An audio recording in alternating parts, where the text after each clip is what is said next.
ఈ చీర చూసేయండి.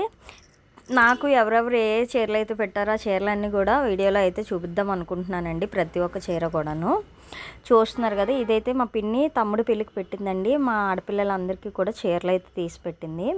చూస్తున్నారు కదా, కలర్ కాంబినేషన్ అయితే చాలా అంటే చాలా బాగుందండి. సేమ్ ఒకేలాంటి చీరలు ఇచ్చేసింది అనమాట. కాకపోతే ఒకసారి కట్టుకుంటే ఎలా ఉంటుందని కట్టుకోలేదు. అయినా కూడా ఈ చీర తీసి ఇచ్చి మా తమ్ముడు పెళ్ళయ్యి 1.5 ఇయర్ 2 ఇయర్స్ దగ్గర అయిపోతుంది. ఇంకా నేను స్టిచ్చింగ్ అయితే చేసుకోలేదు. ఈ బ్లౌజ్కి అయితే వర్క్ ఫుల్గా ఇచ్చాడండి హ్యాండ్కి. ఎలా కుట్టుకుంటే బాగుంటుందో తప్పకుండా కొంచెం కామెంట్ చేసి చెప్పండి. ఎలా కుట్టుకోవాలనేది నాకు అస్సలు ఐడియా తట్టక నేను అలా అయితే వదిలేసానండి. కొంచెం ఇది ఎలా కుట్టుకుంటే బాగుంటుంది అనేది కొంచెం కామెంట్ చేసి చెప్పండి ఫ్రెండ్స్. తప్పకుండా మన వీడియోకి అయితే లైక్ చేయండి. చీర చూడండి, చిన్న చిన్న నెమళ్ళు ఇచ్చి ఎంత బాగుందో. పళ్ళు కూడా చాలా బాగుందండి, హైలైట్గా ఉంది. కలర్ కాంబినేషన్ అయితే బాగా నచ్చింది నాకు. సీ గ్రీన్ అండ్ పర్పుల్ కలర్లో వచ్చిందనమాట. నచ్చితే లైక్ చేయండి, మీ ఫ్యామిలీ అండ్ ఫ్రెండ్స్కి షేర్ చేయండి. Thank you for watching.